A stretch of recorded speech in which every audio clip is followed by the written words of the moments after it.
Warangal police commissionerate కార్యాలయంలో కొత్తగా కట్టనున్న commissionerate headquarters, integrated command control center and public inter ఫెసిలిటీకి భూమి పూజ చేశారు. డిప్యూటీ సీఎం కడియం శ్రీహరి, హోంమంత్రి నాయిని, మంత్రి చందులాల్, డీజీపీ అనురాగ్ శర్మ 4 ఎకరాల కమిషనరేట్ ను 5 అంతస్తులా కడుతున్నారు. ఇక దీనికి 100 కోట్లు ఖర్చు చేయనుంది సర్కార్.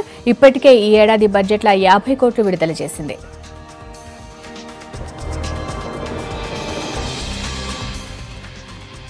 డీజీపీ అనురాగ్ శర్మ మాట్లాడుతున్నారు. లైవ్ లో చూద్దాం.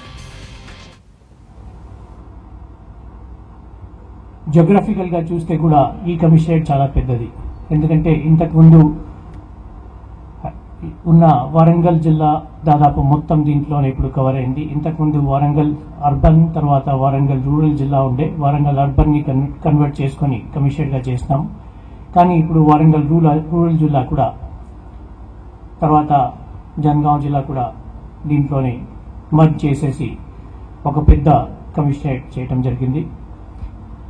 ఇప్పుడు కమిషనర్ గారు చెప్పినారు, క్రైమ్ రేట్ ఈ కమిషనరేట్ వచ్చిన తర్వాత దాదాపు 15% తగ్గింది. అదేవిధంగా బండ్లు కూడా ఆయన అన్నారు, ఇప్పుడు బండ్ సంఖ్య పెరిగింది, పెట్రోలింగ్ పెరిగింది, సీసీటీవీ కెమెరాస్ రావడం జరిగింది. సో దాదాపు 350 వెహికల్స్ ప్రతిరోజు పెట్రోల్ చేస్తున్నాయి. దీంతోనే పోలీస్ వ్యవస్థ అందరికీ కనపడుతుంది. ఎక్కడైనా ప్రాబ్లమ్స్ అయితే వెంటనే స్పందించడం కూడా జరుగుతుంది.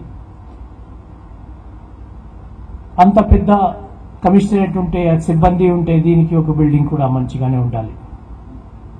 హైదరాబాద్ లో పెద్ద కమాండ్ కంట్రోల్ సెంటర్ దాదాపు 300 కోట్ల నుంచి మేము తయారు చేస్తున్నాం.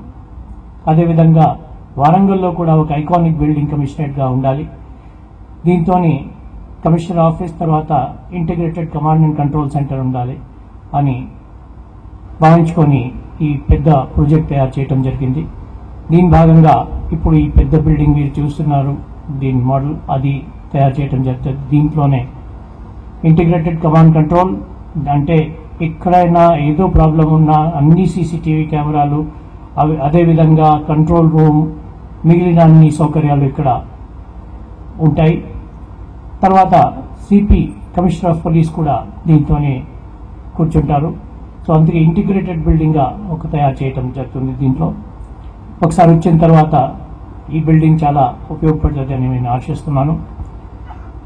నేను మన గౌరవ ముఖ్యమంత్రి గారికి, మా హోంశాఖ మంత్రికి కూడా చాలా చాలా ధన్యవాదాలు ప్రకట చేస్తున్నాను. ఎందుకంటే వాళ్ళ సహకారం లేక ఈ మా డ్రీమ్ ప్రాజెక్ట్ సాధ్యమయ్యేది కాదు. సో తొందరగానే ఈ బిల్డింగ్ కంప్లీట్ అయ్యి మా పోలీస్ హౌసింగ్ కార్పొరేషన్ మాకు ఇస్తుందని నేను ఆశిస్తూ ఈ అవకాశం ఇచ్చిన సిపి గారికి ధన్యవాదాలు తెలియజేస్తూ ముగిస్తున్నాను. Thank you DIG sir. ఇప్పుడు పెద్దలు గౌరవనీయులు శ్రీ కోలేటి దామోదర్ గారు, chairman Telangana state police housing corporation.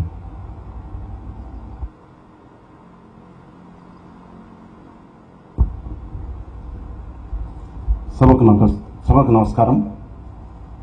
గౌరవనీయులు కడియం శ్రీహరి గారు, డిప్యూటీ సీఎం గారు తెలంగాణ రాష్ట్రం, మరియు హోంశాఖ మంత్రులు గౌరవనీయులు నాయని నరసింహారెడ్డి గారు, గౌరవ మంత్రివర్యులు చంద్రలాల్ గారు, గౌరవ శాసనసభ స్పీకర్ మధుసూనాచారి గారు, మరియు పార్లమెంట్ సభ్యులు సీతారాం గారు, దయాకర్ గారు, మరియు పల్లా రాజేశ్వర రెడ్డి గారు ఎమ్మెల్సీ గారు, గౌరవ స్థానిక శాసనసభ్యులు వినయ్ భాస్కర్ గారు, ధర్మారెడ్డి గారు, మరి కూడా చైర్మన్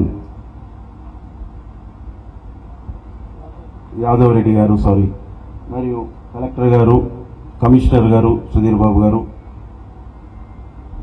డీజీపీ అనురాగ్ శర్మ గారు, ఐజీ ఇంటెలిజెన్స్ నవీన్ చంద్ గారు, మరియు మా హౌసింగ్ కార్పొరేషన్ ఎండి మల్లారెడ్డి గారు, మా హౌసింగ్ కార్పొరేషన్ చీఫ్ ఇంజనీర్, ఎస్సీలు, డిఈలు, గౌరవ స్థానిక నాయకులకు